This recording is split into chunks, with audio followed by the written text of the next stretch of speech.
Welcome to Wellbeing Wednesdays with Harvinder Narula on BW Wellbeing World. As we celebrate the International Yoga Day, I have with me a special guest, Brent Goble. Now, Brent Goble is someone who deeply immersed in the world of yoga, embracing its transformative power and incorporating it into his daily life. With a genuine enthusiasm for sharing his knowledge and experiences, Brent has become an inspiring figure in the yoga community. As a practitioner, Brent recognizes the importance of balance and self-care. On this International Yoga Day, it is our pleasure to have Brent Goble among us as he shares his experiences and inspiration to all of us. Brent, welcome to BW Wellbeing World. It's such a pleasure to have you with us, and especially on this occasion of the International Yoga Day. Brent, my first question to you is that what brought you to India and how did your interest in yoga happen? Well, let me first start off by saying, first of all, happy International Yoga Day. It's an honor and a privilege to be with you here. I want to say that the story behind why I came to India has been fairly well publicized. I am currently married. My wife is Ashka Garadia, and she was a TV serial star for a few decades, actually. She was quite the face, quite the household face. She and I met when I was working in Las Vegas at a hospitality company, and she was on holiday, and one thing led to another, and we ended up exchanging contact information, and she had come back about a month later to Las Vegas, and we really did fall in love. Just after that, I had whisked her away to Colorado, where my family was living at the time, and it was there where she really just knocked my family over, and they absolutely fell in love with her just as I did. And about 2 months after that, I was in India. So I had sold everything, all for love. And I sold my house, my car, and the stakes in the business that I had, and I really felt like India was the next path that I was going to be taking in my life. Mm-hmm. And since then, it has been an amazing ride between my wife and I, and especially for me individually. I have been experiencing some pretty amazing ways in which people are living. Mm-hmm. And as it applies to yoga, my journey with yoga has been covering now about a decade and a half, close to 16 years. And I was first at a music camp back when I was around 17, and I took my first yoga class, and I was really blown away with how well it was taught. And I originally thought it was just kind of a stretching class, but there was something to me that it realized there was more than that. And I dabbled in it a little bit more, but it wasn't until I moved to New York City where I started becoming involved in more authentic yoga classes and teachers who had studied in India. And then that's where I really began this inward pursuit and this knowledge-based pursuit of understanding really what yoga was and is, and what is and is not yoga. So I took a bunch of different yoga classes. Sometimes I would take 4 or 5 a day because I was hooked. I loved this practice. And I found myself studying at two different, I don't want to call them studios, but I'll call them schools.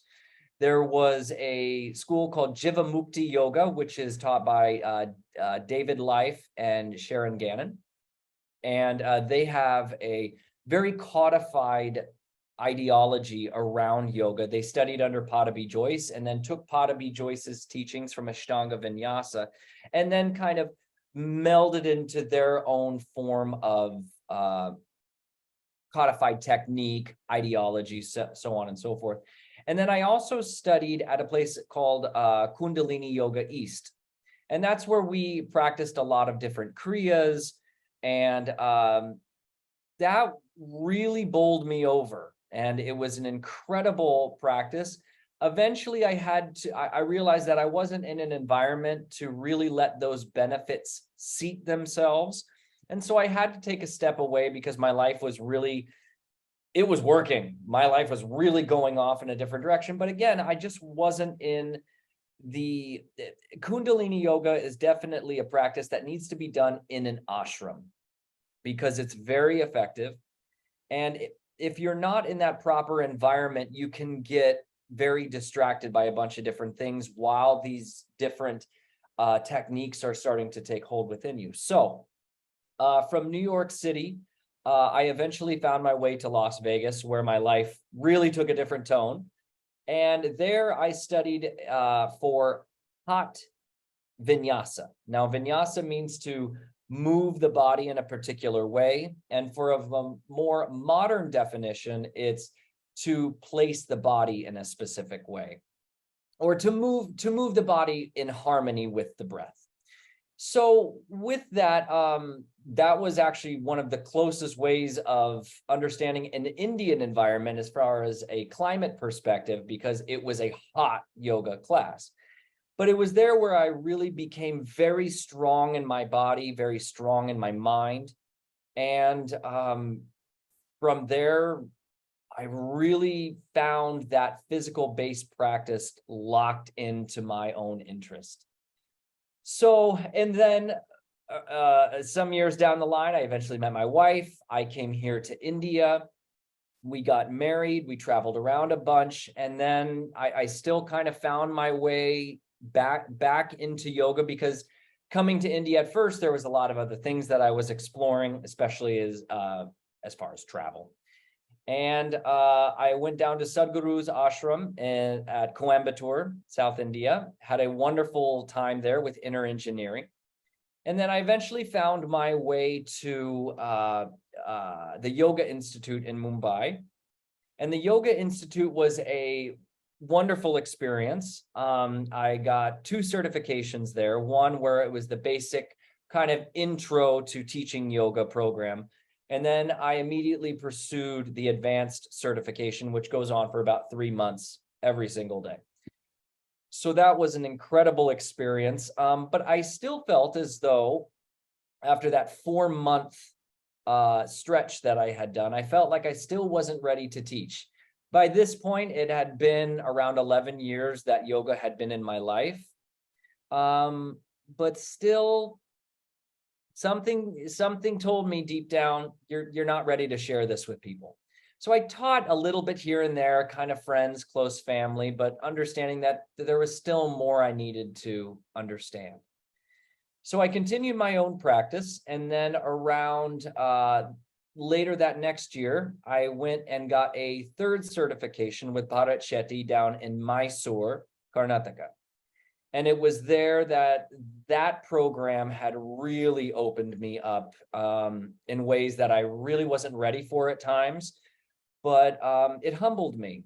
And by the end of that month, I realized that I have something to say now. I have something to share with people.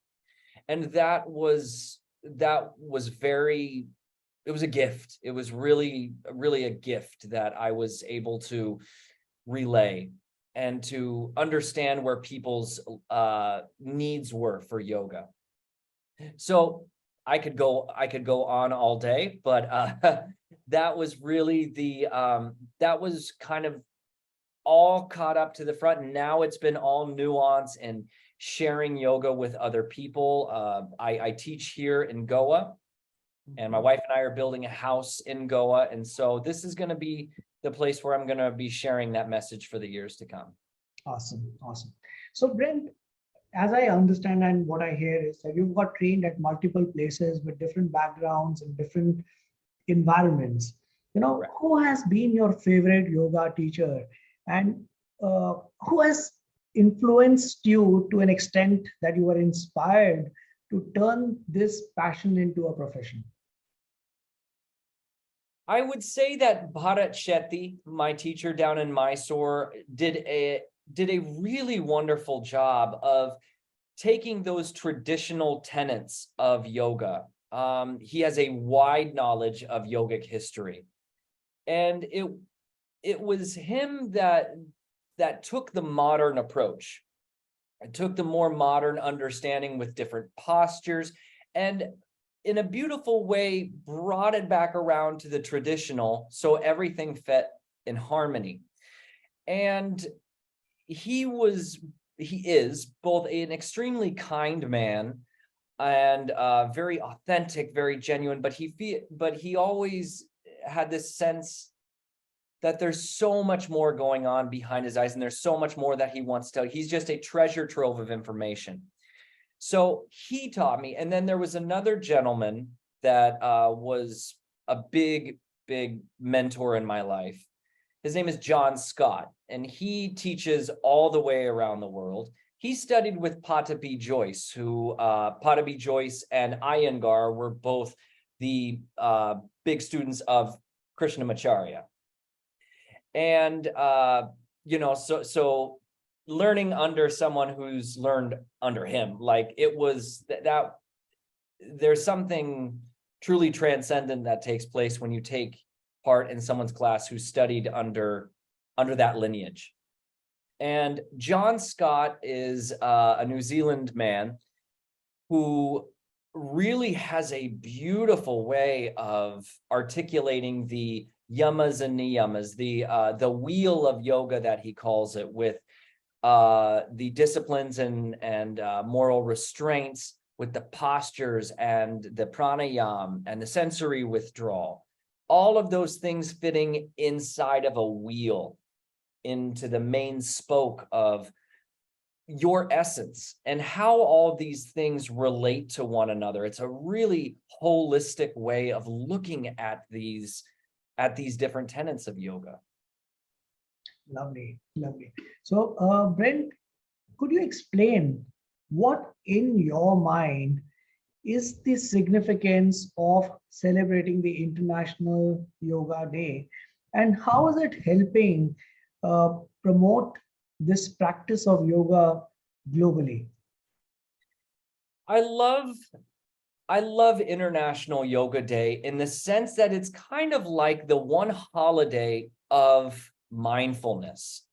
I think it's a wonderful initiative, and it's kind of like for my profession, the Christmas day of what I do, because it reminds everyone that our inner world needs a lot of work, but it celebrates that. It celebrates the call to turn inward.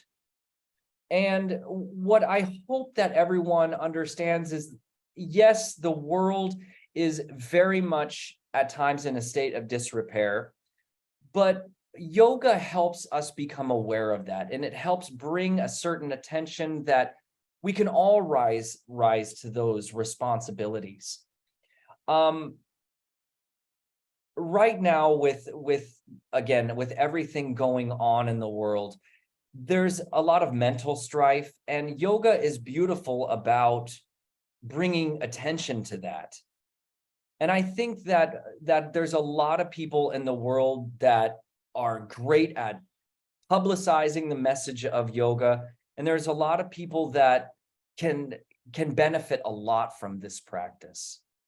Now, there's a lot of different ways that one can practice yoga, and not everyone has to practice yoga in a sense of adhering to the tradition at first. I think that bringing attention to one's breath, bringing attention to their inner state, might be a good starting ground for everyone. Maybe moving around anymore, just the understanding that people need to move more. In this day and age, we move less than any other time in history, and that has caused havoc among our physical and our mental well-being. We used to be so mobile in generations past, and we owe it to our biological bloodline, our ancestors. We owe it to them to continue to move and to keep ourselves healthy. I look at my own grandfather and my ancestor.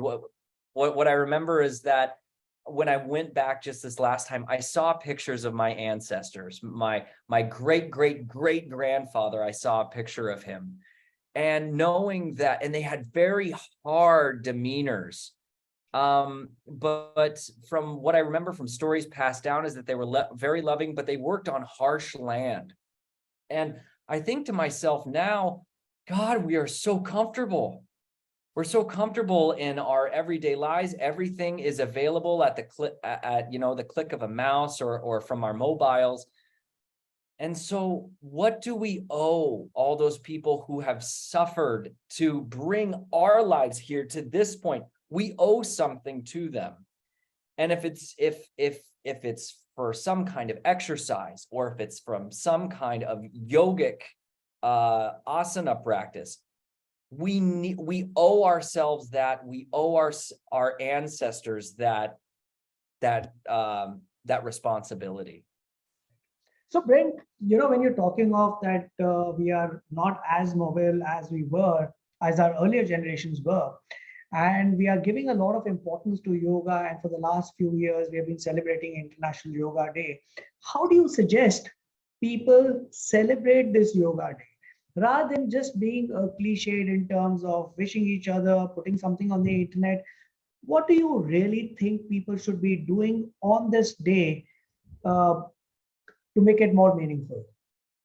People need to take 5 to 10 minutes, sit quietly, turn everything on silent, maybe turn down the lights in the room, and just sit and breathe and observe the mental fluctuations that are happening. And continue to allow those things to happen, and just to come back to the breath. One of the things that I teach my students is that meditation is something that happens to you. Meditation is not something that you do. You can practice meditation, but meditation is eventually something that you arrive at. And so this International Yoga Day should be a time to reset, almost like a New Year's resolution. It should be a time to reset, to take a moment here and take that 5 minutes out of the day. Just 5 minutes, even if it's 5 minutes day in and day out, that's better than none at all. But to just give yourself that sense of zero, to unplug from everything, understanding that we are getting so swept in and out of all of the different distractions in life. And the most important thing that is in your control is right here, and is right into the breath. And what I found through some of my students is that if we just pay attention to those individual things, the body arrives at a certain sense of equilibrium. What I also love teaching in this concept is that when you are in that place, certain things begin to come up, and then you allow them to fall away. It's kind of like this endless blossoming that takes place. And when you do this, the breath becomes lighter, the blood pressure goes down, the heart rate begins to gently drop into that wonderful place. And if this is continued over, a good period of time, at least, a month or two, people are going to find themselves in a completely different state than where they were originally. But the problem is that, and this is not going to sound so positive, but I think people have become almost safe in the distraction. They don't want to take a look at what's underneath the carpet. They don't want to lift that up and say, but this is what's causing a lot of problems nowadays. So yeah, I think genuinely at this time, International Yoga Day, people should recommit themselves to finding, just when they wake up in the morning, to take that 5 minutes and invest in your own well-being for just 5 minutes, and then go about your day, be as distracted as you want, just that 5 minutes, nothing else. Right. What you've been, and the way you were explaining it was very beautiful. But the question is that, Brent, when you tell someone something, it's very difficult for them to absorb it. Either they don't understand it, but it can only be experienced when they do it. Because that's when all these can be nice words, but when you experience it, that is when you really understand what changes are happening inside of you. Now, what changes have you experienced in your life since the time you started practicing yoga? How has it impacted you physically as well as uh, mentally? And if you could share your experiences, and maybe that could help people understand that what is it that they could expect to happen with them. Of course. And that's a great question. So I have experienced things that I almost lost track of because yoga has become such an integral part of my life. Because I was originally a performer, I was a musician, a singer specifically, and I used the practice of yoga to help bring me back to that zero state, bring me back to a place of calm. And then I realized that I feel amazing. I feel like I'm not perturbed by nearly as much.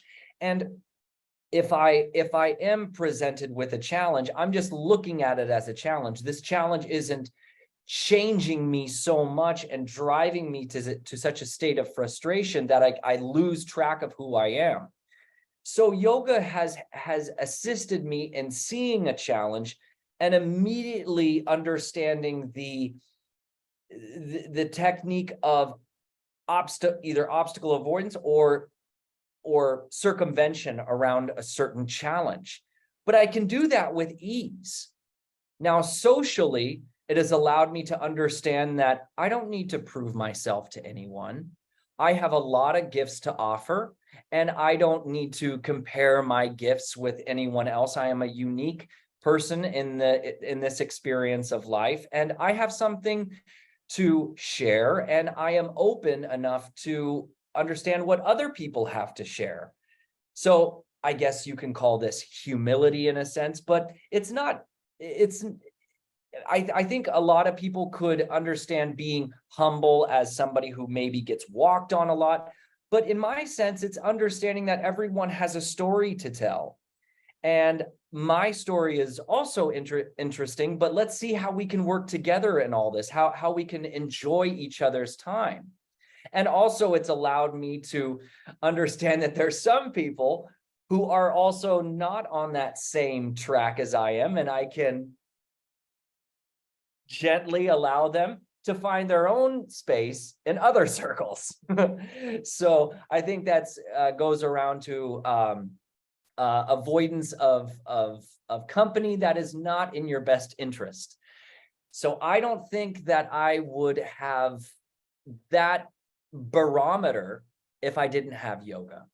Now, mentally, I'll say that I can view those obstacles that I have, and I can see a plan moving forward. I have that clarity in my life that without yoga, I'd probably be a mess.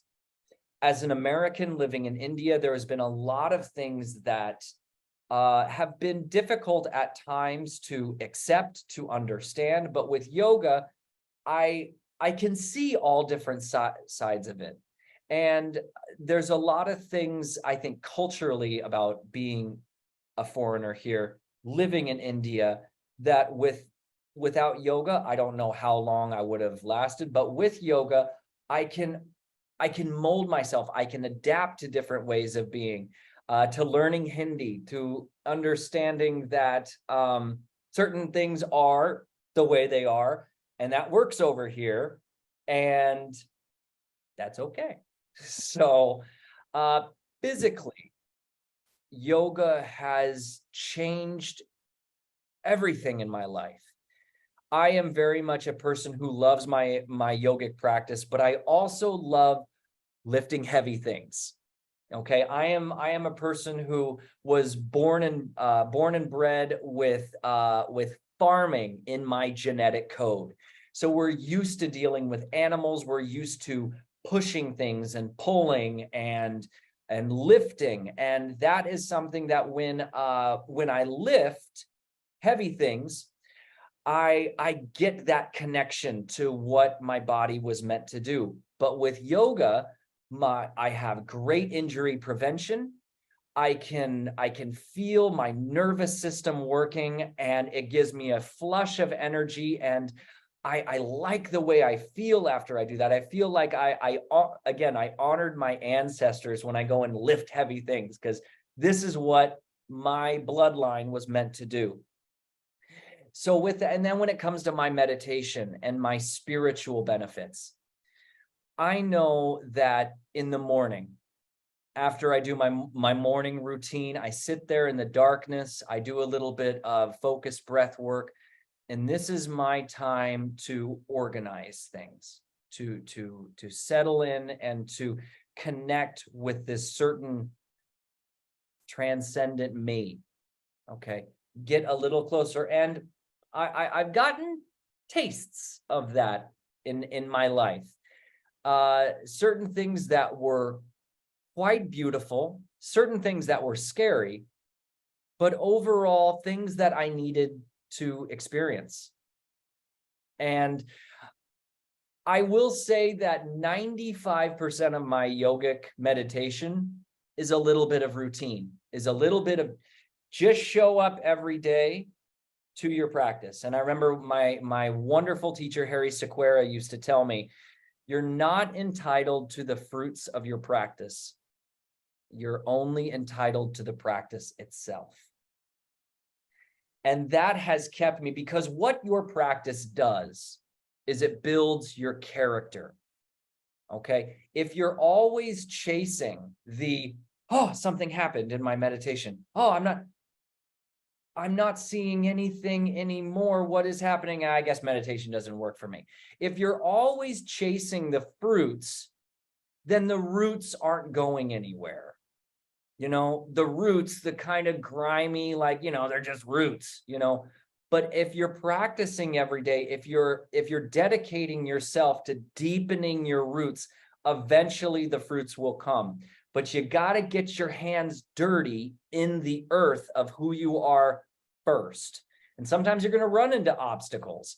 And some days it's just going to feel like work. But you know what? You put the time in, and you're going to be much better off for doing it. And I will say that there has never been a time in my life where I've sat down for meditation and went, oh, I wish I wouldn't have done that. Any time spent meditating is time well spent. Brent, that is a very beautiful message that you have given, just sharing what happened to you or what has happened to you. Because it truly proves what we have heard, that yoga is a unison of physical and mental being. And what you just shared about what has happened to you is an example of this unison itself. And since you have brought up the topic of obstacles and the challenges you face as an American who moved to India, how did you build your tribe around yoga? And what are the challenges you faced, and what is it that helped you overcome these challenges? Since you mentioned that yoga was one of the ways in which acceptance happened. So can you share more about that? In terms of obstacles, for one thing, when I first got here, understanding that language is a big barrier. And after language comes those cultural idiosyncrasies that I didn't yet know. But what yoga helped me do was pay attention to those small things, to those little micro expressions between people, to understand in those micro expressions what people thought about certain things, what their priorities were, how they valued certain aspects in their life. And I'm going to come back to yoga gave me that clarity. Okay. Taking time to learn Hindi, realizing that language is just a tool that we use to exchange information, helped me bypass that first obstacle into understanding then, okay, in these little interactions that I have with other people, where do I fit in? Is all of this a foreign language? And what I found was, just after you learn the language a little bit, so much more is understood between people. And so my difficulties, again, were language coming to India. But once I established myself as, say, in Goa here, as a local, or even when I was living in Bombay, understanding that India is a wonderful, it's one of the best places in the world to understand how community thrives, how a social group of people, that's everything to them. Even in the in all of the different housing divisions that I see in Bombay or the neighborhoods that we have here in Goa, the locals are amazing at having their own little community. And see, that's something that I grew up with, but as the years went along, I kind of lost track of that. And I forgot how crucial community was. And that's where, when I realized that India is all about community and sharing, that's when it occurred to me, oh, this is what it's about. And so that's where I found, okay, this is how I can give back to the community. And so there's that one. And then from there, it comes back into developing your own tribe and using yoga as just a vehicle to find that one place where we're all ascending to. What are our values? And yoga has helped me do that. It's helped me find, what are my priorities? What do I value about life, about community? All of these different topics I could just spend hours and hours on. But finding within my students through the practice of yoga, do you believe these things also? Are these things working through you too? And then that's where we're all using the excuse even of yoga to transcend and to elevate and to evolve ourselves into something greater. And Brent, when you practice yoga, and again, I'm asking you this question because you said that you've learned from traditional masters as well as those who have transformed and created their own practice, with yoga being the fundamental. When you practice, is it the traditional Indian yoga, or have you modified, bringing other aspects of physical well-being and mental well-being, and kind of created a fusion between yoga and these practices? I absolutely have. And my practice is something that, of course, everyone talks about their yoga practice. And when they use that pronoun of either my practice or their practice, that's a very personal thing. And so what works for me? Well, what works for me is sitting down and sitting quietly, practicing my breath in a very robust way for about 7 minutes, and then sitting there focusing on my meditation technique. That is as traditional as it can be, really. Because when it comes to the yogic practice, we come back to a traditional understanding, and that's really a lot of meditation. Yoga is the union of the body with the mind with the soul, all of these dichotomies in there, but it's joining two things. And so in my morning practice, that is my yoga. Now, when I talk about my yoga practice, to other people, I kind of have a tendency to refer to more postures, a little bit more movement, a little bit more breath movement type work. And so I'll do things that are sometimes a little bit more fitness based, but the key importance in how I teach and how I do this is my breath. Am I moving in harmony with my body? Okay, or am I obstructing? Am I teaching my body to love movement, or am I causing a low-level assault on my body every single morning and I feel exhausted by the end of it? After your physical yoga practice, you should feel energetic, you should feel happy. So what I teach a lot of my students is, are we breathing? Are we holding the breath? Because when you hold your breath during practice, you're creating that fight or flight response. You're telling the body, I'm under assault. Now, when you breathe, you're teaching the body, this is good. This is good. Let's open up those tissues. Let's melt that fascia that is accumulated around the joints. And let's really just send a lot of blood to different areas of the body. And in doing so, flush ourselves of all of the unwanted lactic acid and the unwanted waste, and bring in ourselves those good feel-good hormones, that oxytocin, and transferring all those nutrients that we need around the body so we become healthier. Okay. And when we do that, our day is gravy. Our day is really just opened up to everything until the next day when we have to approach it again. And so teaching this to people has been a beautiful gift, not only for them, but for me as well, knowing that, hey, I feel like I'm contributing to the well-being of others.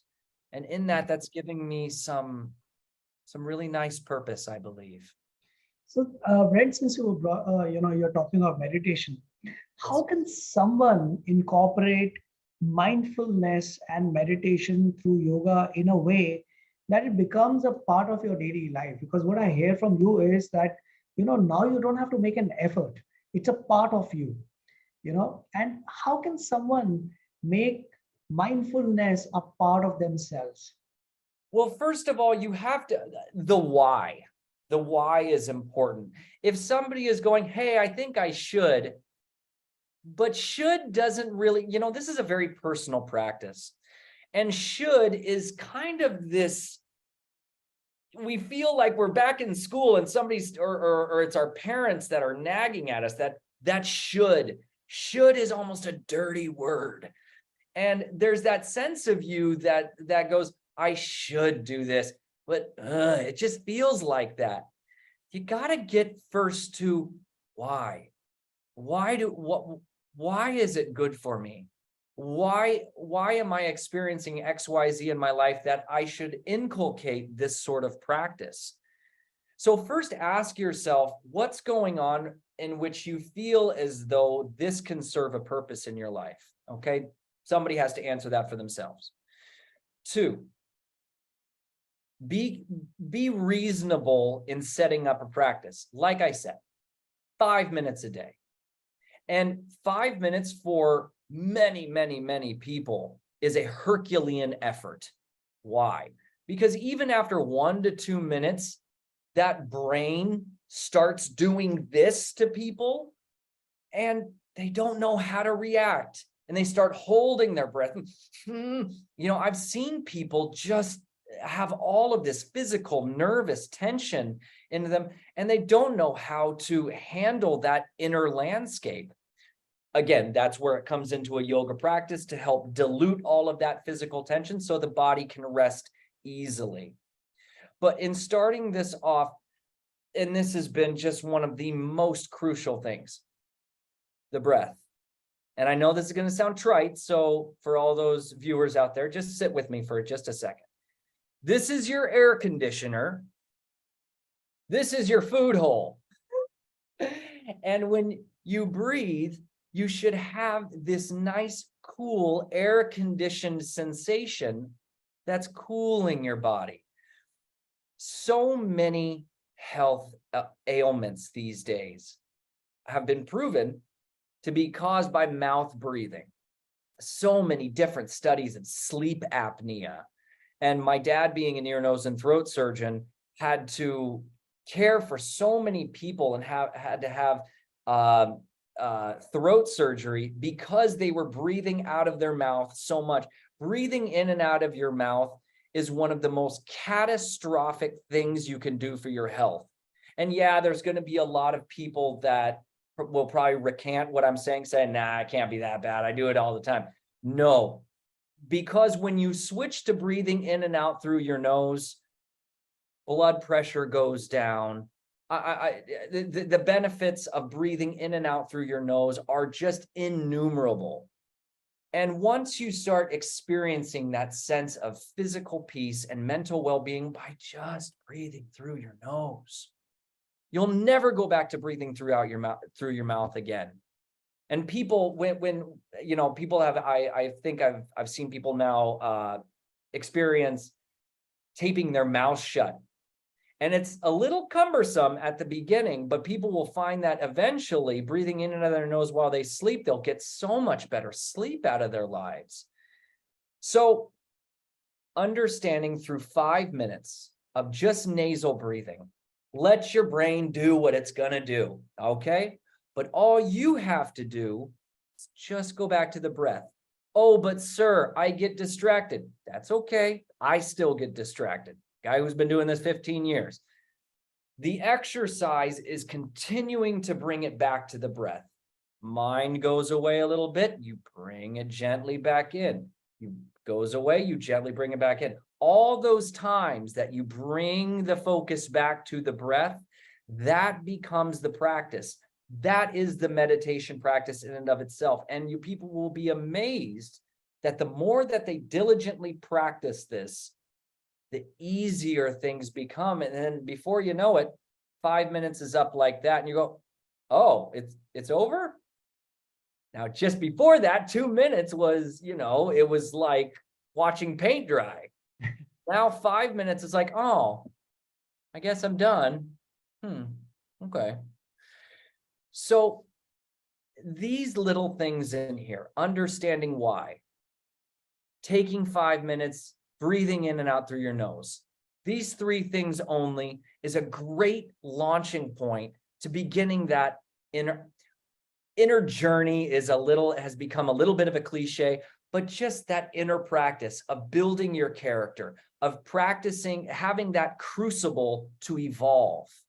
Just 5 minutes. That's all it needs. And people, they'll spend so much time going to seminars and going to personal development, but really just start with 5 minutes, commit to that. And then you can do all the other things that you think you might need to do. But just 5 minutes, just taking that time for yourself is just so beneficial. It's important because while you were saying, I was trying to bring my consciousness towards ensuring that I'm breathing through my nose, and I was trying to keep my mouth, zipped. Great. Thank you for that. I'm glad I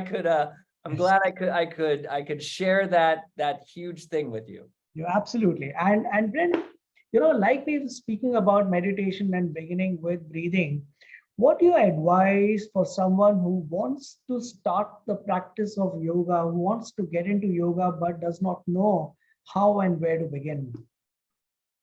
Well, again, I would come back and I would say, why do you feel like you need to do this? And then have that reason be your anchor point. Now, first of all, that why needs to be something more than I want to lose weight. That's good to get people to start off with. Okay, but we need to dive into a little bit more of why that is. I want to have more clarity in my life. I want to feel more confident. I want to improve my sense of well-being. Okay, what does that mean for you? There's a bunch of different ways that we could start off with that. And then the other thing that I would recommend is wherever you are in space, if you feel like it's best, go learn from somebody. Go find someone that, for 60 minutes, 45 to 60 minutes, find someone who is teaching a beginner's yoga class and go to that for a month. Try to go 3 to 5 days a week.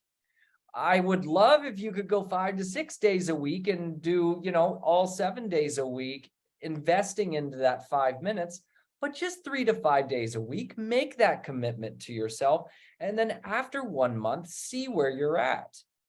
If you don't feel like you want to go again, well, okay. I mean, you got to find something else, but start there. You got to start somewhere with people. And yeah. So are there some 3 or 4 basic asanas or kriyas that you recommend that beginners can start with, which kind of gets them the satisfaction of being able to do something and then get onto that journey in an easy manner, in a phased manner? Of course, I always recommend people to invest their time into just understanding what Surya Namaskar is, what the 12 steps of Surya Namaskar are. Surya Namaskar is really a full practice in and of itself for people. It opens up all the joints in the body. It exercises all the different muscle groups. It targets all of the endocrine glands. It gets your breath moving. It gets your spinal cord working. It gets you into a place where you're already becoming internal. It's a full practice in and of itself. Now, I will tell people that there are some out there who say, I practice 108 Surya Namaskars a day. I will say that is absolutely not something that you need to shoot for. You can do 3 rounds a day. You can do 6 rounds a day, even 12, even maybe 21. I don't recommend people who are starting out that their ultimate goal needs to be 108 Surya Namaskars a day. But I would say to people, 6, both sides, right leg and left leg are 1 round. Do it. It takes about 10 minutes to do that each and every day. But you'll find that the sun salutation through here gets you up and moving throughout your day. It gets you ready to take on the day. And it also gives you that chance of connecting with your breath, of having a sort of inward experience. But a lot of people will find YouTube content out there to follow up. And I want to encourage people to find a teacher to just teach you basic Surya Namaskar. Check your technique and work with them for a period of time where they can work on it on their own. They don't need to find a guru necessarily right now. Just look for a teacher who can help you in your progress just at the beginning and see where you're at after a month. But just take that time to invest in yourself and you will not regret it. Right. And Brent, there are people who realize much later in their life what they have missed. So they have a guilt that they've not exercised in their life. They have a guilt that they should have done yoga earlier, and they want to take on yoga. But they have a physical limitation with their body. They're aged. Their body is not that flexible. So, are there any particular modifications or adaptations of yoga poses that you suggest for individuals who may have physical limitations or have had injuries, but something that can allow them to keep themselves mentally and physically fit? Sure. There's many different joint mobilities that people can do, whether it's just opening up the certain joints in their body. But the one thing that makes it yogic in its tone is the incorporation of the breath.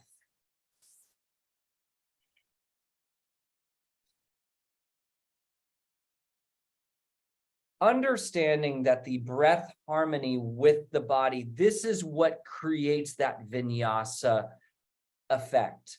Now, Sadhguru has a wonderful Upper Yoga program, which is a lot of this joint mobility work that I recommend to people, especially people who are a little bit more golden in their years, that I'll call it.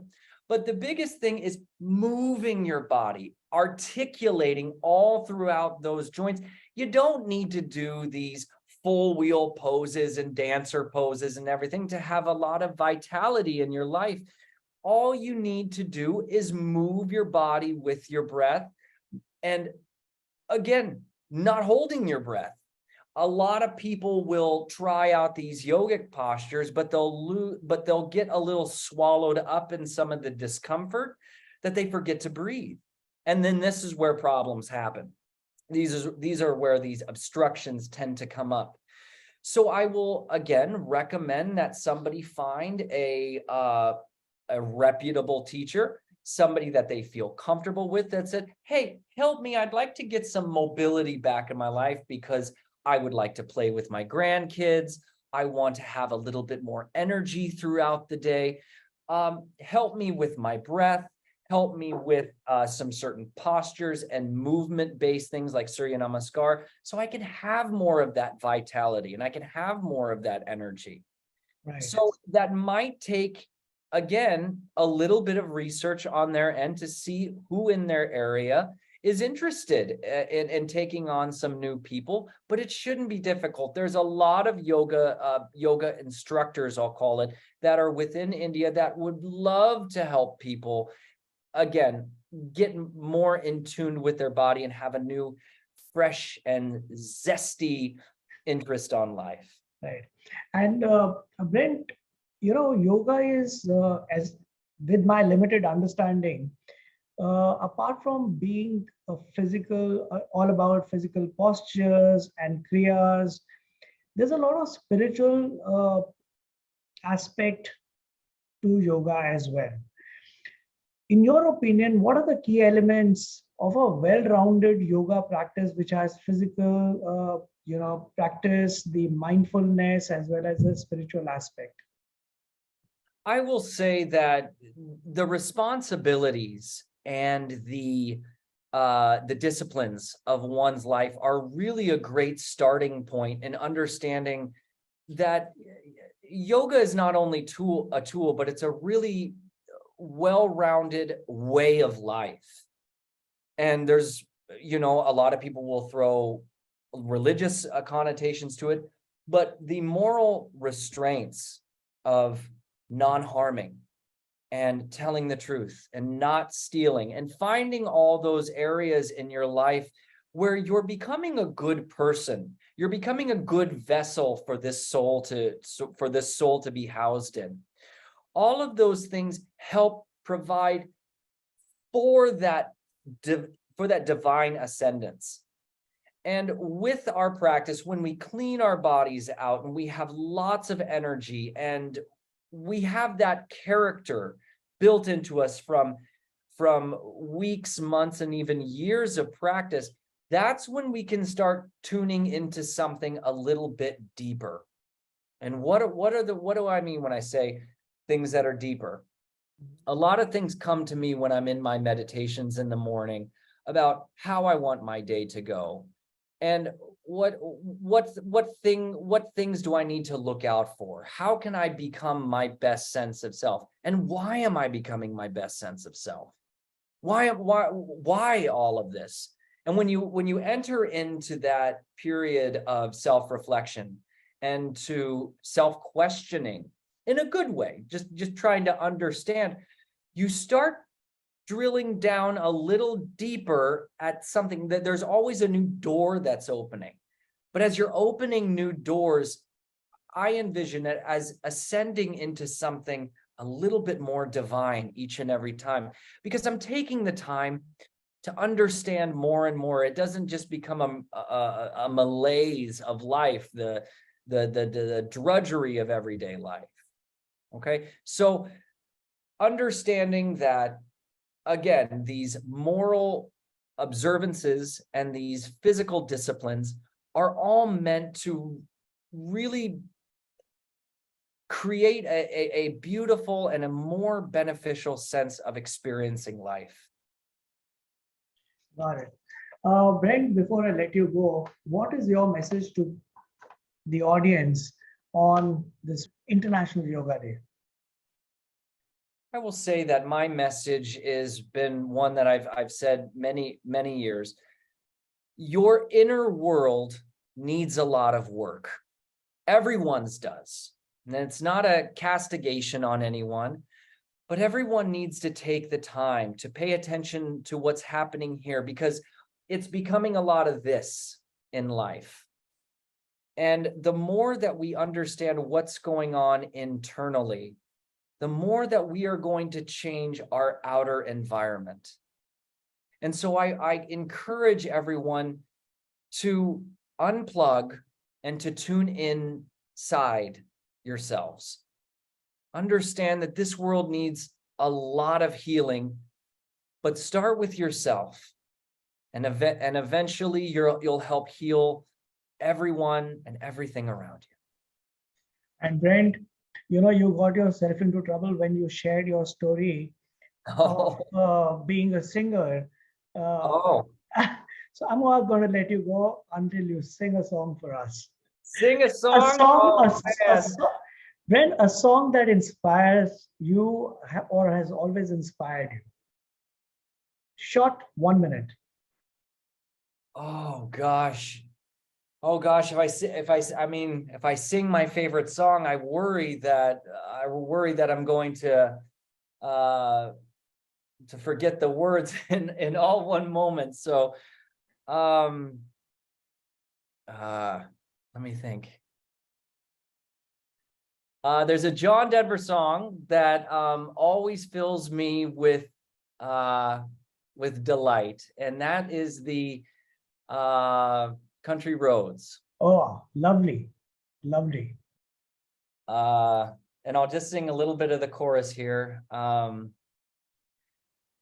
Country roads, take me home to a place where I belong. West Virginia, Mountain Mama, take me home, country road. Lovely, lovely, Brent. Thank Thank you. you. Thank you for accepting my request. Absolutely. You put me on the spot there, but that's okay. Brent, today's conversation has been really, really transformational for me, and I'm sure is going to be transformational for many, many people who watch this conversation. Because, when you were talking of yoga, it was not about exercise. It is about uh, kind of triggering something inside of you which wants you to live better. And so I have a couple of takeaways from this conversation. One was uh, understanding from your ancestors that you understood and which you shared, and I take that understanding as well, that we need to move more. We need to move more, both uh, in the physical space as well as inside of us. We have to keep nurturing our mind. And the mantra that I have for myself as a takeaway from this conversation is, meditation happens to you, and it's not something that you do. you know this is so powerful, because most of the time we give up because we're trying hard to do something. We're trying hard to see that white light or open up something inside of us, and we are focusing on that result rather than just doing what you enjoy doing. Correct. And the biggest takeaway is, like you said, it's time to reset and take that 5 minutes out in your life, uh, that can transform the way you would live in the future. And uh, and the last but not the least is understanding that you're not entitled to the fruits of what you do or of the practice, but you're only entitled to the practice itself. I think with this, I would like to conclude this conversation. It has been such a wonderful conversation. Thank you so much, Brent, for your time.